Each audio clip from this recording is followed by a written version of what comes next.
Ladies and gentlemen, man, let me tell you something. So far in 2021, AEW's Double or Nothing was my favorite pay-per-view of the year, and it's not even close. Personally, I'm going to go as far as saying that this was one of AEW's best shows that they have ever put on. This is the Double or Nothing review here on the Big Fight Field channel with your host, Joseph Conlon. And you already know, Wesley Williams, man. Wow, dude. Unbelievable night. Unbelievable. Absolutely. I'm just pretty much left speechless at the end of it, man. AEW Double or Nothing 2021 was a grand success. AEW really hit it out of the park tonight. They really bounced back after the last pay-per-view Revolution, after the explosion dud that happened at the end. They bounced back big time tonight with sending the fans home happy. And man, just hearing that full Jacksonville crowd tonight, man, it's something that I've just longed for so long now, and I'm so happy that we got full fans back. And I mean, now they're gonna start touring in July. I mean, we're back in business, man. And I loved everything about the show. Now, there were a little bit of negative, little bit, but the positives definitely outweighed the negatives tonight. Oh, yeah. Absolutely. We had so many good moments. We had not one, folks, but we had two match of the year candidates tonight. We'll go over what matches they were here tonight. But man, I just had this was going into it. I thought this was going to be the biggest pro wrestling show of the entire year. The return of a full capacity crowd. This is AEW's biggest show of the year. This is where it all began, and this is where the new chapter began for AEW, man. Unbelievable. Um, my God, it's late here. It is past midnight. Are you ready just to get in? Just to dive into this? This is like our biggest review we've done. Biggest review. Let's dive right into it, man. Let's talk Double or Nothing 2021. All right, man. We opened up the show on fire. Daly's place, man, was unbelievable the entire night. They were not dead, but they were tired for about two matches. But we started off the show with the Machine Brian Cage versus Hangman Page. Hangman Page, man, is still over. Did you hear that pop when he came out? Oh man, it was a thing of beauty hearing those roaring AEW fans when Hangman showed up, man. I mean, that right there, that guy right there is your next AEW World Champion. Mark my words. Oh yeah. Oh yeah. People have been saying it for months. Brian Cage He came out in a very nice. He wore that gear in like Impact Wrestling a couple times. He repped it tonight. Going into this, we said that this was going to be one of the more underrated matches of the night. I feel like it was one of the more underrated matches tonight. Brian Cage and Adam Page showed you how to open up a wrestling show. This was an awesome match. The crowd was fully invested into this the entire time. Great back and forth. Cage, man. What was? Didn't Cage hit like a German off the top rope in like the middle of the match? I believe. I mean, this match was pretty wild, so it's just hard for me to really go back and pinpoint certain spots. But yeah, I just know that these two guys really delivered an amazing opener. I mean, I don't think he could have gotten a better match to open Double or Nothing tonight. Yeah, we had Taz on commentary. He's great on commentary. Um, the ending of the match, out came Ricky Starks and Hook. They got booed out of the building when they came out. Ricky Starks, he grabs the FT. I loved the ending of this match. The tease is there. Ricky Starks grabs the FTW championship. He gives it to Cage. Cage throws it back at Starks. He's like, "What are you doing? I don't need this shit." And then Hangman, he turns around. Hangman gives him the buckshot lariat, pins him clean. The crowd goes wild, man. Hangman Page opens up the pay-per-view in a awesome match with the win over Brian Cage. And after the match, He's arguing with Cage. He's arguing with Ricky Starks. Hook gets shoved by Cage, and the crowd cheers. So we're back here again with Brian Cage potentially splitting away from Team Taz. It's not going to happen now because Ricky Starks is injured and he's not going to be back for a few months. But I'm gonna get your point on this. But the way I see this going, this whole split, I see Cage going off on his own first, and then eventually I see Ricky Starks going off on his own because he does not need Taz. Ricky Starks is talented enough, and he can talk for himself that he doesn't need Taz. At the end of the day, by the end of this year, Team Taz is just going to be Taz, Hook, and Hobbs. And honestly, that's what it should be, in my opinion. And I'm okay with that because at the end of the day, in the beginning, Cage didn't need Taz. He needed Taz, but now he doesn't need Taz. Cage is fine on the microphone by himself. He is unbelievable in the ring, man. Some of the things that he does is just ridiculous. And Ricky Starks doesn't need Taz as well. So that's my prediction for the future of Team Taz. What about you, man? Yeah, they're definitely teasing Cage leaving Team Taz. It's going to happen. He's going to turn babyface. It's been brought up some over the course of the weeks and months. But, yeah, it's not going to happen right this second with Ricky Starks' injury and everything. I can definitely see that happening where when Starks is clear to compete, they run a program with Cage and Starks. But Brian Cage is definitely leaning towards the babyface side. But, man, what an incredible opening match between two world-class athletes. And I had predicted that Brian Cage was going to win, and we'd see Page go on a bit of a losing streak. But I'm happy that he ended up winning the opening match, and now this can probably set him up now moving up in the rankings and possibly challenging for the world title sooner rather than later. Yeah, absolutely, dude. So, not to pause it, the review, we're going to get into the Young Bucks, Moxley, and Kingston, but I am on Twitter right now just because my phone is blowing up, and already the community, the shills, are saying that WrestleMania was better than Double or Nothing. And I'll be honest, WrestleMania was one of the greatest experiences of my life, and I loved going to WrestleMania, something I'll never forget. But as a wrestling fan, Double or Nothing was much better than WrestleMania. I have to agree with that. I watched WrestleMania here in the comfort of my home. I wasn't there live, but yeah, Double or Nothing by far was a better show. You know, I mean, WrestleMania. I mean, night one overall, I enjoyed night one a lot, but night two was like the worst of the 2 nights, though. But yeah, Double or Nothing, in my honest opinion as well, was better than WrestleMania. Yeah, I don't want to. I'm not the person to compare shows, but I just saw that on my phone on Twitter, so I brung it up a little bit here, but. Oh my God, dude. This was the match I was looking forward to the most. It was Jon Moxley and Eddie Kingston versus the Young Bucks for the Tag Team Championships. First off, F the Young Bucks. I hate those guys, man. Seriously, as good, I'm complimenting them as good heels. They make me hate them so much. So, screw the Young Bucks, right? Yeah, you should get their T-shirt where it says, "Well, we love to hate them." That you should get one of those new T-shirts of theirs. Oh yeah, I might. I'm gonna have to get some new merchandise, dude. So we're going back into a new. I don't know, but Moxley and Kingston came out to a thunderous ovation. They were jacked up. Moxley throwing stuff on the barricade. I saw we got a little cameo appearance during the Moxley's entrance by Dave LaGreca and Buster. I think I saw him in the middle of Moxley's entrance, but I knew a lot of people that were there tonight. Eddie Kingston was fired up because this was his first time in AEW in front of a sold-out crowd.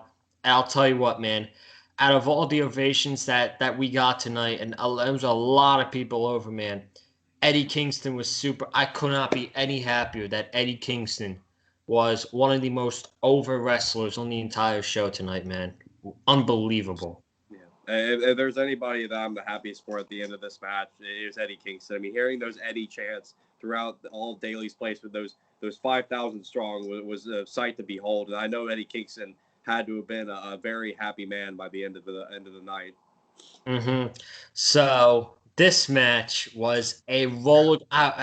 This match got me so emotional, man. And I'm not just throwing it out there bullshit with you. I hear it on in the background right now. I wish I could. I mean, after I'm definitely gonna go back and watch the match again because this was one of the matches I was saying is a match of the year candidate for me. The storytelling aspect was amazing.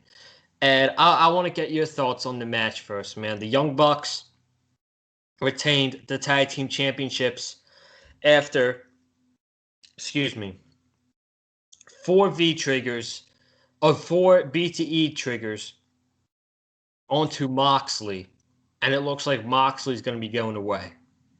Yeah, I mentioned this on Twitter. This might have been the best tag team match I've seen all year up to this point. These 4 guys put on a wrestling clinic, and people want to say, there's people in the community that want to say the Young Bucks don't know how to work and they don't know how to put on a great wrestling match. I mean, I don't know if you've gone back and looked at the matches they've had, the matches against FTR, the matches against Omega and Hangman Page from Revolution back in 2020.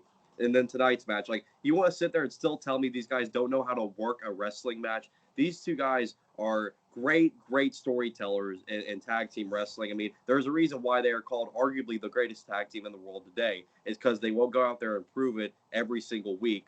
And tonight was no different.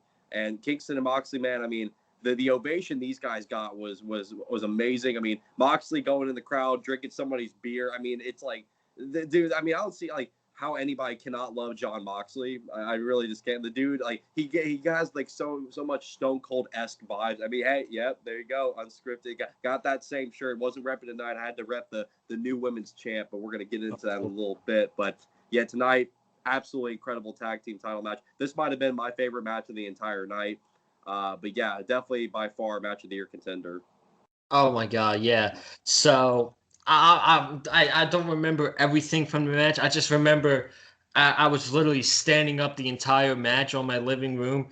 Um, Moxley, if I can remember some of the stuff that happened, the first couple minutes of the match was slow. They were telling a story. The story was so amazing. The Young Bucks were mocking the crowd the entire time. You can tell that um, they are so good in that environment, man. And I think they're going to be so good at getting heat over, uh, getting heat as heels. And I just don't say I hate the Young Bucks because, they do not get off my TV. They're not cringe or anything. Like, I legit can't stand these guys, man. And at the end of the night, same goes for Omega and Don Callis. And, but when you look at it, the Young Bucks retaining the tag team titles was the correct decision because they had just recently turned heel. You weren't going to take the titles off of them to put them on Moxley and Kingston. There's more in the gas for the Young Bucks for the tag team championships. Now, who could they potentially go with next? Like, have a big rivalry with next? I was pitching Jurassic Express, and I truly think that could happen.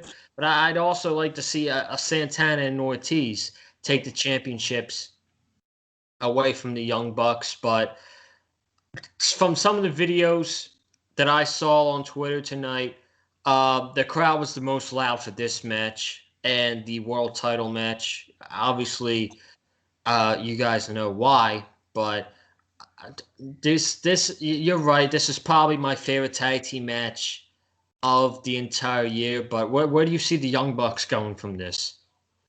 I could see them, still reigning as champions for quite some time. I mean, I don't know if they drop the titles by All Out, but I could probably see them dropping it by Full Gear. Now, you brought up Jurassic Express and Ortiz. Those are probably the top 2 contenders I could see challenging the Young Bucks for the titles and potentially winning those tag titles from the Young Bucks. But I think as of right now, the Young Bucks are going to continue their reign as tag champions for quite some time. I mean, they're doing some of the best heel work in all of wrestling right now. I mean, these guys, whether it's on screen or whether it's through social media, these guys know how to work as heels, and they're way better off as heels.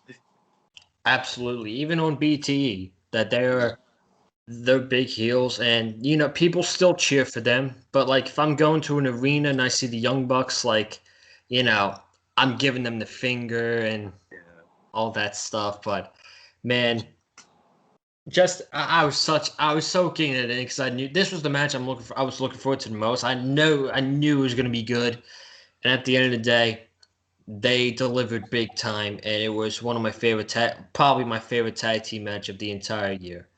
So next, we got into the Casino Battle Royal.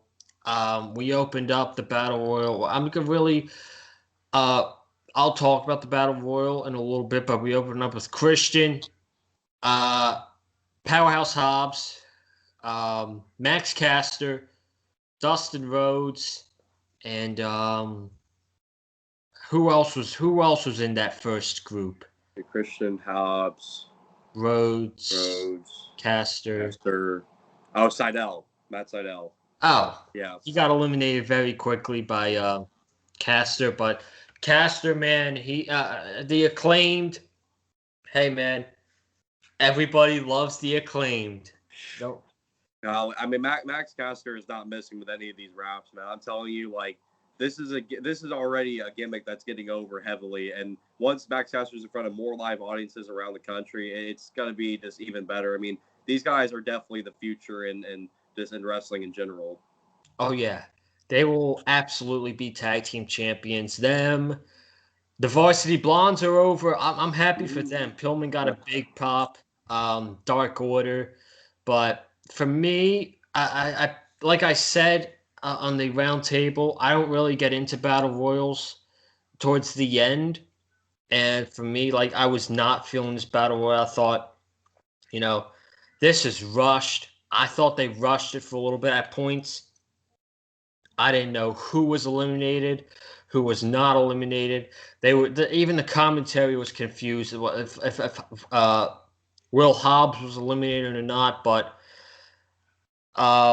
at the end of the day, this was a thumbs up match for me because of the final 6 participants. So we had Christian, Jungle Boy, and we had Matt Hardy with Isaiah Cassidy and Mark Quinn, who were wearing street clothes. Wild West, I don't know what that's all about. But the Joker came out. Everybody was speculating Nick Gage, Andrade. Or is it going to be Paul White? It actually ended up being Leo Rush, and I was really happy for him because I'm a huge Leo Rush fan. My friend is a big Leo Rush fan, and the crowd. He got a big pop from the crowd, but he didn't really last that long. He got eliminated by Matt Hardy, and hey, if AEW signs him, that's a great signing in my opinion, man. Let's talk about that for a little bit. Yeah, Leo Rush was definitely an awesome surprise. I didn't even think about Leo Rush when it came because I had predicted the same with DJ Storms was Sami Callihan from Impact. I thought he was going to come out as the Joker, but awesome surprise with Leo Rush, man. I really hope if AEW hasn't really picked him up just yet, I hope they do end up picking him up. Leo Rush has been making quite the waves on the indie scene, and man, I'm telling you, man, that's a guy you definitely want on your roster. I mean, he's one of the best high flyers in the world today, and I don't see why you wouldn't want him on your roster. Yeah, man, and I just remember one of his matches, and I can't remember who it was. I think it was his match with Drew Gulak when he won the Cruiserweight Championship.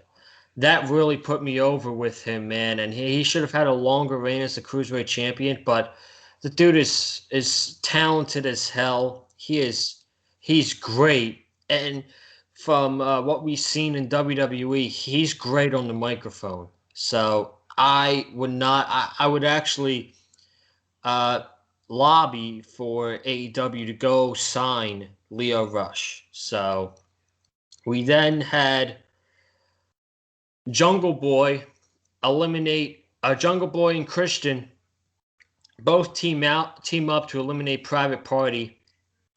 Then we had Jungle Boy, Christian, and Matt Hardy as the final 3. Matt Hardy was like, we should team up to get Jungle Boy to Christian. Christian throws him over the top rope. That got a big ovation. Then we got the crowd singing Jungle Boy's theme music, oh, oh, oh, and all that. I'm not gonna embarrass myself singing it right here, but they fought on the apron. Christian it was going to hit a kill switch. Jungle Boy, this guy leaped over the ring post, and he ended up tossing Christian behind his back. And let me tell you, man, the pop that Jungle Boy got when he won this match was ginormous. Holy shit. And I was actually nervous going into this match. They revealed the first guy in the I think it was clubs that was first. And Christian was the first guy out. And I'm like, oh, Christian is obviously going to win this match because his gimmick is outwork everybody. And he's literally the first person in this match. And I'm so happy that Jungle Boy won, man. I really am. I predicted it. He deserves it. He's getting a world title match in 2 weeks. I'm a little shocked that's not happening at Fyter Fest if AEW does announce it, but this was unbelievable. This was, I'm going to say, this was my favorite casino battle royal I think AEW has ever done. Favorite battle royal that they've ever done. And the rub that Christian gave to Jungle Boy, he put him over big, man. Gave him a hug, got the crowd fired up about him. He pointed at him like, go get that world championship from whoever wins, man. And you could tell Christian would he gladly put over Jungle Boy because he knows he's Jungle Boy is a future star in AEW. Now we got Luchasaurus and Marco Stuntman. Jungle Boy is a made man. Unbelievable. Oh my God. I loved it. I loved it, dude. Yeah, I think nobody deserves it more than Jungle Boy, man. The Battle Royal itself, there's not really much to take away from it up until the very end. I love the fact that it was Christian and Jungle Boy as the final two. I feel like that was a great final two to have in this Battle Royal, and I love the fact that Jungle Boy went over, and now he's got a world title match with Kenny Omega in 2 weeks on Dynamite, that could very well be another match of the year candidate. I mean, big moment here for Jungle Boy. I love the pop that he got. And already his theme song is getting over massively with full crowds, as we all anticipated. And it's just great to see, man. The future is so bright in pro wrestling when it comes to AEW and their talent. I mean, guys like Jungle Boy, Darby Allin, the Acclaimed. I mean, Eddie Kingston, even him being a seasoned vet, I'd still consider him like a future star in for AEW. I mean, it's just awesome to see, man. AEW pushing their young talent and not, overshadowing their young talent with the older talent like certain other companies like to do. But this was great moment here for Jungle Boy. Great ovation. I mean, nobody deserved it more. I think that people were starting to get impatient. They're like, Jurassic Express, Jungle Boy has really cooled off. Jungle Boy loses. It felt like Jungle Boy loses every big match he's in. He lost the Tag Team Battle Royal at Revolution. They basically lost the feud to FTR, I think. And he lost to Darby Allin. I think that Tony Khan and AEW, Cody, they were waiting to push Jurassic Express and to push Jungle Boy when live crowds come back because they connect with the crowd very, very well, man. That was very clear at All Out 2019. And for those people that wanted the Jurassic Express push, get ready because you're going to have Jungle Boy challenging for the world title. He's not going to win. And I think that's going to carry into a storyline between Jungle Boy and Luchasaurus and the Young Bucks. And thinking about it, them or Santana and Ortiz, that's the match you want to do it All Out. It is, believe it or not, it's the 1 year anniversary that Jurassic Express would face the Young Bucks at All Out. And now a year later, the Young Bucks are the biggest dicks in the AEW tag team division. Everybody hates them. And they're facing Jurassic Express for the tag team championships. The story is there, man. The story's there with the Jurassic Express and the Young Bucks. Absolutely, yeah. I mean, I'd say definitely, like we just mentioned, Jurassic Express, Santa Ortiz, those are the two routes you should definitely go if you're AEW and if you're Tony Khan. I mean, Jungle Boy and Jurassic Express in their own right, I mean, they've just gained a lot of steam, and you don't want to, cool them off too much to the point where fans just don't care about them anymore. You want to pull the trigger when the time is right. But yeah, Jungle Boy, I don't see him winning the world title in 2 weeks. It should be a phenomenal match, but yeah, if they're going to go after the tag titles, those are two guys right there, Jungle Boy, Luchasaurus, two guys I would love to see take the tag titles off the Young Bucks. Next match, we had Anthony Ogogo representing the UK and Cody Rhodes representing the US. Cody Rhodes got his old theme song back. It felt like it got a little bit of piano in it, which, I felt like was a nice touch. It was a nice touch, but man, I don't know. I was looking forward to the match, but this crowd was not that invested in this match, to be honest. 2, the match never really got going. And 3, the wrong guy went over. Freaking Cody beat a go-go clean as a whistle, and he didn't even beat him. He didn't beat him with the crossroads. So we saw some nice things from a go-go. He did more than a punch. So you know what? He did solid. I will give him that. But these guys never really got going. This felt like a Dynamite match to me. Maybe an Elevate. I don't even know, man. But this was definitely the lowest point of the entire night. Cody wins. He goes to the crowd to celebrate, and I was not thrilled. I was not thrilled by the result at all, because what does Cody gain from winning this? He's about to go give birth. His wife's about to go give birth to a baby, and he's going to have to go take care of his wife and his baby. So why do we need this? And they made a match for Dynamite on Friday with Cody and Lee Johnson versus Ogogo and QT, and now they have an easy out. Oh, they're going to give Ogogo their win. He's going to pin Lee Johnson. Nah, man, I don't like that. Yeah, definitely the worst match of the night. I'm happy at least that we saw more out of Anthony Ogogo besides punches. I'm happy he at least actually showed some wrestling moves tonight. So that's a plus there. But yeah, the wrong man went over. This match just really didn't connect at all with the crowd. This is where when the crowd got pretty dead for a little bit. They just didn't really care. I mean, this was a poorly built storyline, poorly built feud. I don't know why you had Cody win this. I mean, I guess excuse me. I guess you really can't let the foreigner go over on Memorial Day weekend. But I mean, I don't know. They really shouldn't have made this America versus UK in the first place. Really, I don't see why. I mean, I kind of enjoy the fact that Cody, he's paying homage to his dad with the American Dream, having the nickname and stuff. I mean, I think that's really cool. But I just really feel like this match could have been easily scratched from the show and it wouldn't have mattered. But yeah, we got another match with Cody and Lee Johnson versus Ogogo and QT.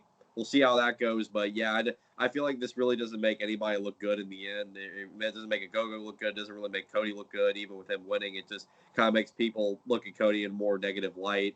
And I still love Cody Rhodes, but this was just poor. And it wasn't a terrible match, but it was definitely the lowest point of the show. Yeah, and I kind of felt the same way for the next match as well, which was the TNT Championship match. Lance Archer versus Miro was a acceptable match, but again, it felt like it just never got going. The crowd was, they were starting to get back into it a little bit, but I don't know, man. The match was okay for what it was. Miro retained the TNT Championship. Bless you. Oh, thank you. Miro retained the TNT Championship after Game Over, which was the right thing to do. He just won the TNT title. Lance Archer's time is going to come soon. It's going to come. Right now, it's not his time. Right now, Miro is the TNT champion. He's the biggest monster of all of wrestling right now. He's the best big guy in all of wrestling right now. But I think this match could have been much better than it was. It just something felt off with it. I don't know what it was. I felt Miro had a good performance. He was fine, but the match itself, I don't know. What do you think about it? Yeah, I mean, for what it was, I thought it was a solid big man fight. You know, it wasn't a bad match, but yeah, this is another match that this is the other only other match tonight that the crowd really wasn't there for. You know, I mean, I understand it had very little build at all, but I was really hoping these two guys would get a bigger ovation, especially since Miro was super over on the last episode of Dynamite before Double or Nothing. He was just super over, and now here it's just like it kind of felt like it just didn't really matter that much, but.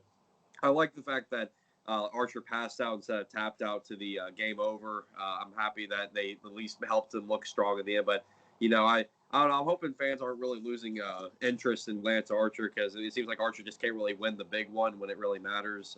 But I feel like Archer's time is going to come at some point. They just got so many other guys on the roster. It's like it's kind of just everybody has to get a turn. At some point or whenever the time is right. But for what it was, solid big man fight. It sucks the crowd really wasn't more invested in this, but I think probably partially part of it was probably Cody and the Go-Go. Probably that match probably took a lot of steam from some fans, and so people were probably still like gravitating off of that going into this match. But thankfully, after this match, the crowd really picked up.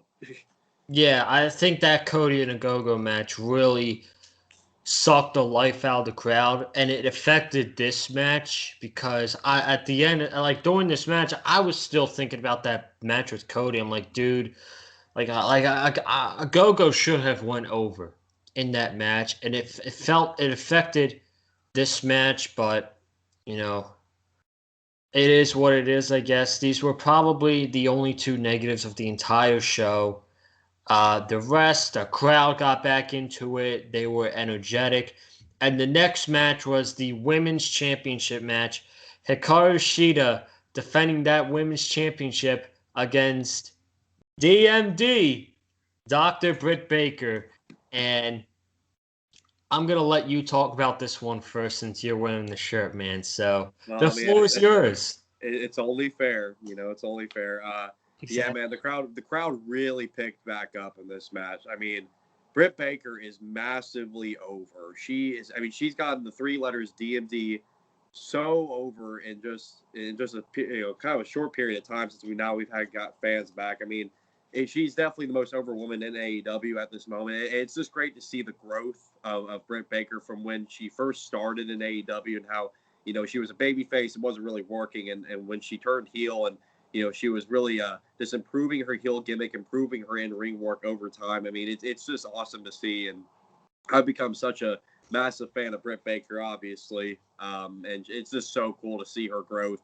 And nobody deserved this moment more than her. I mean, I think we all knew what the result was going to be going into this match. This was probably the easiest match to call out of all the matches on the card tonight.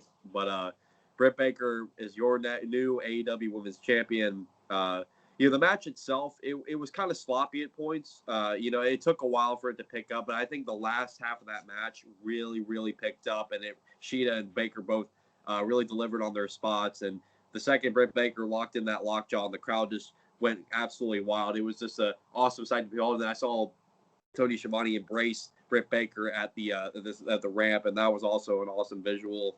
But yeah, Britt Baker, new AEW Women's Champion. The era of DMD is upon us, man, and I cannot wait to see where this journey takes us. I was hyped, man. I was super hyped when Britt Baker won that title. And let me tell you something. I wasn't the match in the beginning was slow. It was a little bit sloppy, but the last 10 minutes had me standing on my feet. I was getting my phone out, recording. I'm like, I'm gonna record Britt Baker winning the championship. And I posted it on Twitter. And then Sheeta, she goes ahead and she hits the Falcon Arrow, and I'm like, oh my god, she's gonna lose. And then she kicked out, and then Sheeta hit the running knee, and I'm like, oh my god, they're giving me a heart attack here, man. But luckily she kicked out, so I was so invested into the last 10 minutes of this match. Britt Baker then reversed it. She got in the lockjaw and she tapped out Sheeta, and the crowd pop when she won the title was freaking. It's it was a long night, folks. Okay, so I apologize for yawning in the middle of a review. We're all tired here. We're all yeah, tired. man, I'm tired. Luckily tomorrow's Memorial Day, so I get to rest tomorrow. But man, Britt Baker, she's the new women's champion. The crowd's going wild. While you were talking about DMD, I was going to interrupt, but I wanted to let you continue on what you were saying. Britt Baker's DMD is this generation's version of Rob Van Dam. He got that catch. He got that so over when he was in ECW and in WWE when he came back. Those three words, Rob Van Dam, was so over, and now Britt Baker's got DMD over. I mean, it is just a thing of beauty, man. She came so far when she first debuted in AEW, and they first came on TNT. She was a babyface. They were trying to get her over. It's just something was not there. Something was missing with Britt Baker. She didn't really have a lot of personality. Her turning heel in the beginning of 2020 was the best thing that has happened to her career. And that match with I'm always going to refer back to this when it comes to Britt Baker and her career. That match with Sheeta in the Nightmare Factory on a Dynamite, that also made her the top face in the division. That changed her, I think. That match was great. She was busted open, like her nose. That match was what let Britt Baker off the leash, I think. And now she's here a year later. She beat the same woman that she had that match with in the Nightmare Factory. And she got one of the biggest ovations of the night. She's the women's champion. And like I even cheered a little bit when she was on the stage and Tony Schiavone came up and he hugged her. Like they have that friendship connection, man. It's awesome.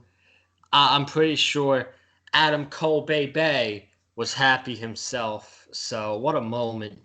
What a moment! You have any other words to say about this match? And she's also getting a celebration Friday night on Dynamite. Yeah, but that should be great as well. Not much else to say other than congratulations to Britt Baker. Long time coming for her and definitely well deserved. And now we are living in the era of DMD, and I just cannot wait for the journey. Absolutely, man. Absolutely. She got one of the biggest ovations of the night. But the next match, we're gonna get into the final three matches here on the Double or Nothing review. Ethan Page and Scorpio Sky versus. Oh my God! This was emotion. This was not emotional, but it was a chain of emotions, man. Page and Sky played phenomenal as heels in this match. Every single person in Daly's Place wanted to see these guys lose. The vignette in the beginning with Sting and Darby, that was cool. Sting's entrance was amazing. He got a huge pop. Darby Allin got a huge pop as normal. This man comes in the ring and he does the same thing he did at Revolution 2020 with Sammy Guevara. He comes in the ring and he hits this crazy ass suicide dive onto Ethan Page. Like, this dude is insane, man. Yeah, that spot itself was crazy, but there was an even crazier spot with later on in the match. Oh my God. The moment of the match for me, okay? This was in the beginning of the match. We had Sting and Scorpio. I think everyone knows where I'm going with this. We had Sting and Scorpio Sky brawling on the stage. Scorpio Sky hits a suplex to Sting on the stage, and Sky is celebrating. This dude, okay, may I tell you, he's 62 years old, okay? I'm gonna stand up. I'm gonna demonstrate. So he's getting he's suplexed. He's laying on the ground. This dude gets back up on his feet. He gets in Scorpio's face. He shoves him off. 62-year-old Sting does a freaking dive onto Ethan Page and Scorpio Sky. Like, are you kidding me? Was a that was a holy shit moment for me. 62-year-old Sting he no-sold a suplex. And right then and there, I'm like, Sting just shut up the critics for whoever thinks that he can't bump anymore in his age. That was the entire that was wow. Yeah, unreal. I never thought I'd see that they were seeing it at 62 years old would be doing a high spot off a sack of poker chips onto two other guys. We're in a crazy world nowadays, man. But man, Singh, yeah, I mean, he deserves a standing ovation at the end of the night, man. The fact that he came back, he bounced back. This was his first actual match back in wrestling since his last match in 2015, where he faced Seth Rollins and unfortunately suffered a really severe neck injury, but thankfully he was cleared to compete and get back in the ring. And here he is in AEW in 2021. Just putting on a great match here with two young stars and Ethan Page and Scorpio Sky and teaming up with Darby Allin. I mean, it was awesome. Sting's always going to be one of the greatest of all time when you look back at it, man. And I mean, it really shows more and more here. And then hearing those "You Still Got It" chants from the Daly's Place crowd tonight, I bet you that had to make Sting feel really good. The other big spot in this match that made me just go absolutely bonkers was the fact that Ethan Page took Darby Allin and threw him, literally just launched him into the crowd. I mean, Darby Allin, I really wonder what the meetings are like before these matches, before they call the matches, where the Darby probably just goes up and it's like, dude, just throw me at anything, like whatever you do, like anything in this match, just throw me at literally anything. It doesn't matter what it is. It could be a sea of people. It could be just whatever. Throw me in the freaking ocean. I don't give a crap. Like it's unbelievable. But yeah, this definitely was one of my favorite matches of the night. This is a match that really kind of exceeded my expectations. I thought we were going to get a really good match going in, but this really exceeded my expectations. The crowd was red hot for it. And I mean, Sting and Darby pick up the win. That was the right call there. I had predicted Sting and Darby pick up the win. Right, definitely the right call. This was just Sting and Darby just deliver again, man. Their Street Fight at Revolution was phenomenal. Brian Cage and Ricky Starks, and here they deliver once again in an actual tag team match.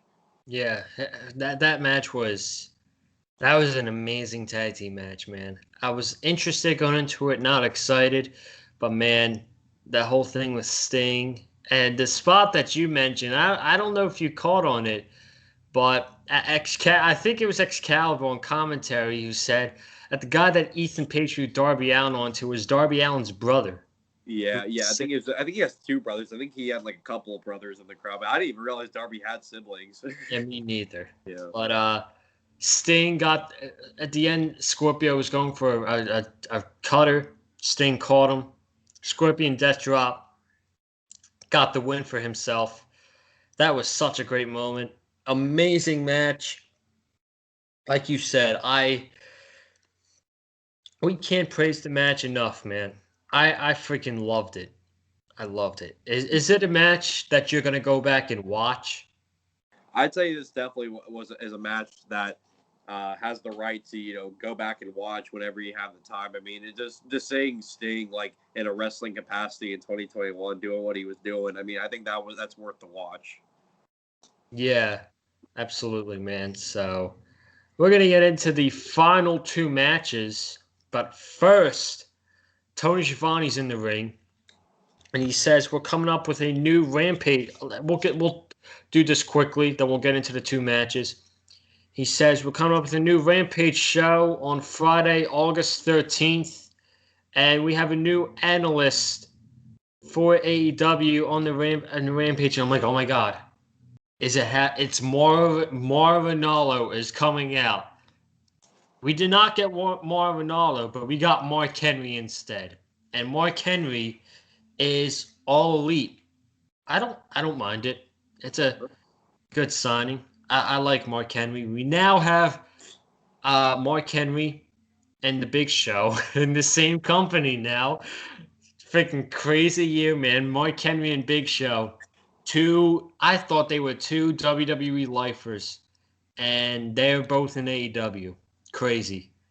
I don't think Mark Henry's even wrestled in another company besides WWE throughout his career. I don't believe so because I think all I remember is Mark Henry's always wrestled in WWE. But he was announced here as the new analyst on AEW's new show Rampage, premiering on August 13th on TNT. Now I'm still holding out hope that Mauro Ranallo could still be announced for that show. I'm really, really holding out hope because I'm telling you, Tony kind of hoping has already gotten on the phone with him because that is a guy you need on one of your freaking shows, man. Mauro Ranallo is a voice for pro wrestling. He is the voice for pro wrestling. And but yeah, this was a very solid signing. Mark Henry got a big pop from the Jacksonville crowd. I definitely did not expect that at all. I mean, yeah, the fact that it's 2021, if you would have told me like last year or something that Mark Henry and the Big Show were going to be in AEW in 2021, I would have looked at you so ridiculous. I would have probably slapped you in the face. Really, that is just something to behold right there, man. But the world's strongest man is in the world's strongest wrestling company in AEW. It's pretty great to see.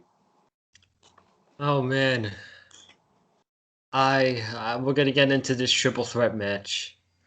Pac, Orange Cassidy, at Kenny Omega for the AEW World Championship. This was my match of the night, and at the end of the night, I'm not even mad that it didn't main event because of the main event that we got. But man, oh man, I freaking lost it in this match, dude. My God, this was another match of the year candidate. This match had everything.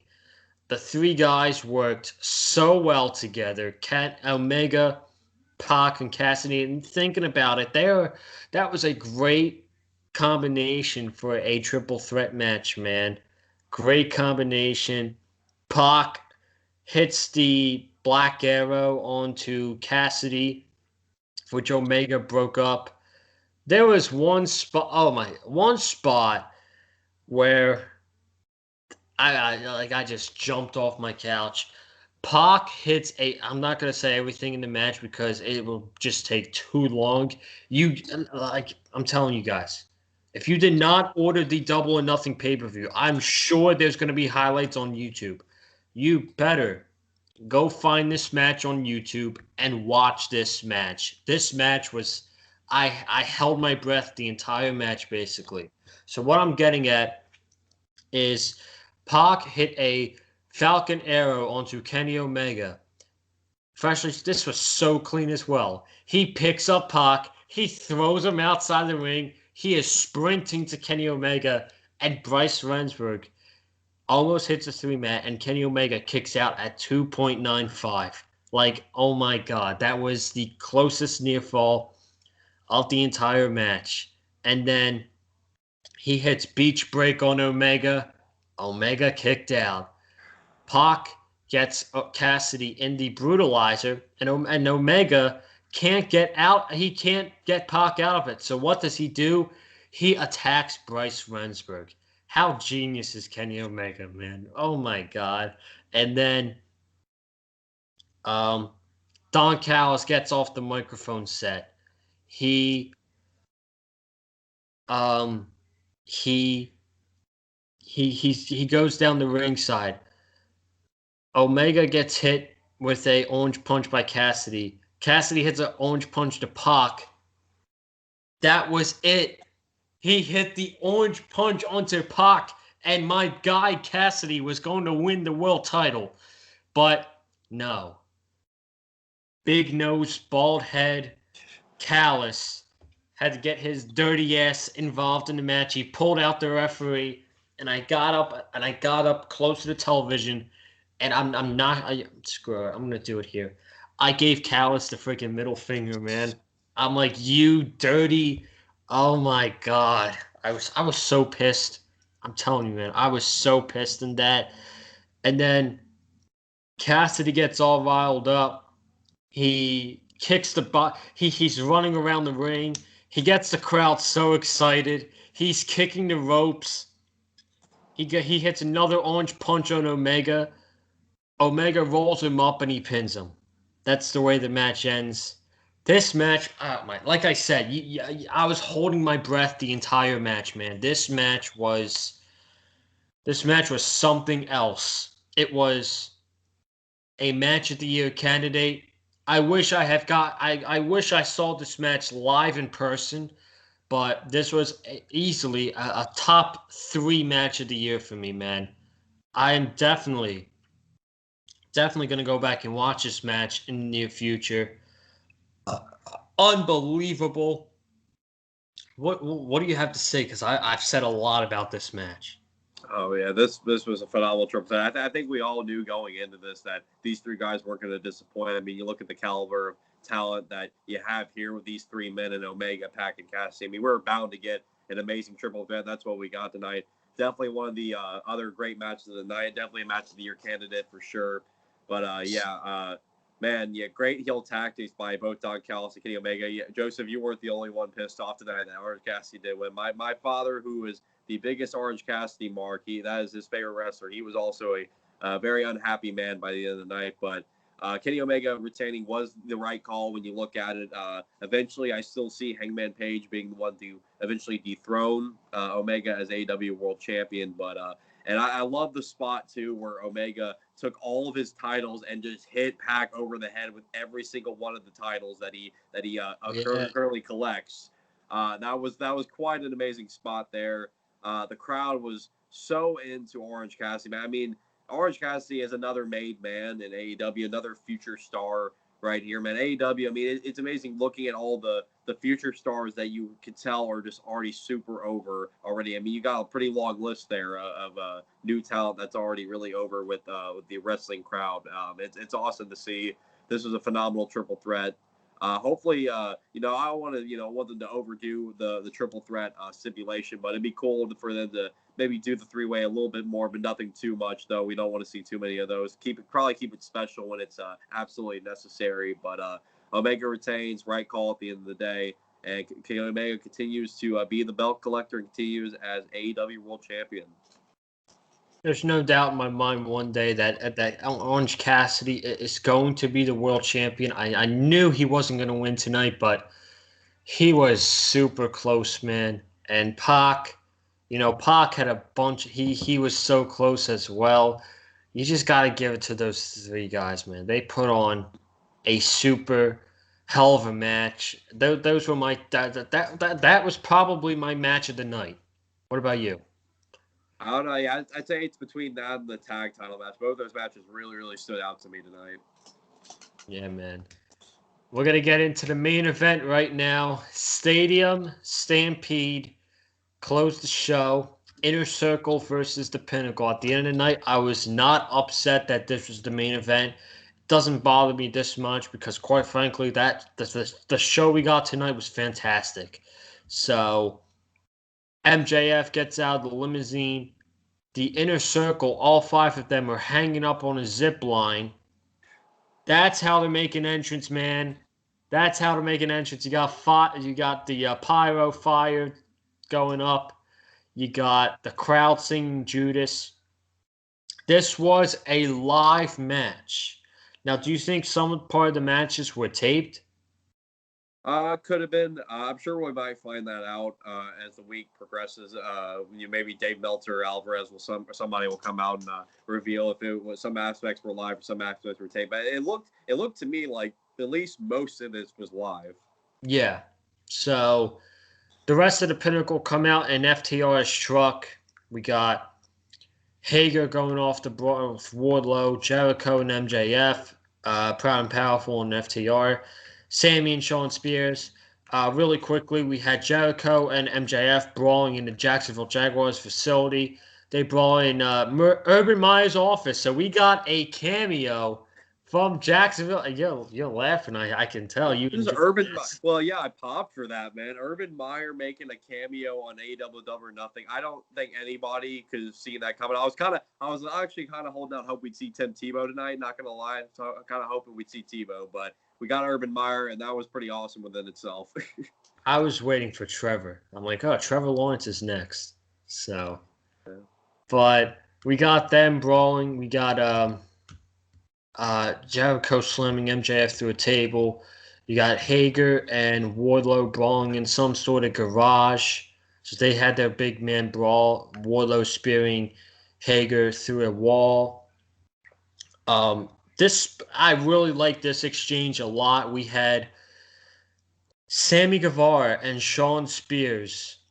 Sammy going to look for Shawn Spears, and all we see is Shawn Spears in a dark room, and he's got the spotlight on him sitting in a chair, and all he's got around him is chairs. I really like that. They had a great exchange. Sammy doing a flip off the wall. That was crazy. And then up to this point, my favorite part of the Stampede match was the whole nightclub thing with FTR, Tully, Santana, and Ortiz. They're in there with some schmucks. They are randomly taking a beer can and smashing it over these nobody's heads. I'm like, this is crazy. Like, who's gonna like? Imagine me walking into a restaurant, okay, with a bottle of Coke and just like, hey, dude, and smash it over someone's head. Like, in reality, would you do that? Like, no, but this is pro wrestling, man. We're supposed to suspend our disbelief. So. oh my god. And then the two teams, they have a drink, they toast, and then Conan was the DJ. And I heard from a friend that went when Conan was revealed as the DJ.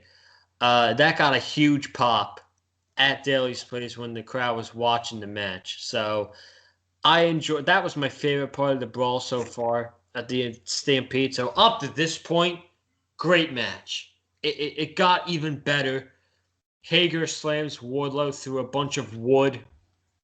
And then we got Jericho and MJF brawling in the crowd in the upper level of Daly's Place. MJF threatened to throw Jericho off the top level.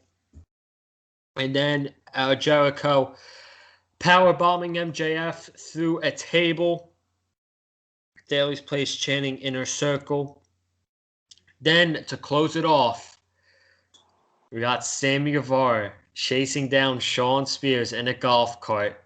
How fitting, Sammy Guevara in a golf cart, man. So he runs over Shawn Spears. They're fighting in the ring. This man, Shawn Spears, smacks a steel chair over the head of Sammy Guevara. I really thought that was it. Sammy kicked out. Sammy fought back. He hit the what's his finisher name? I cannot remember what it was, but it was a 630 though. The Sammy's, yeah, it's a 630 to be called the basic move. So he hits a 630, and then he's a recall to where the Pinnacle attacked the Inner Circle on the first night they debuted.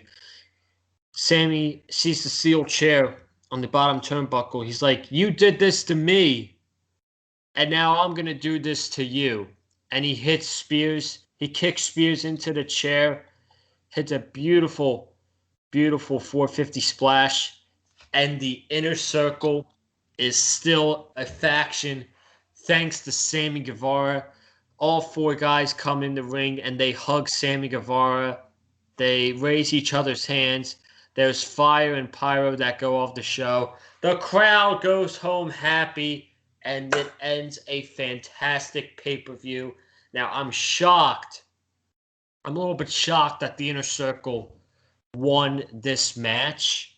I especially with them closing the show, I expected to close the show with them hugging after they lost the match. So, I still think the feud's going to continue, but I think we're going to get matches with Sammy and Spears, FTR and Santana and Ortiz, which that's going to be a tag team classic.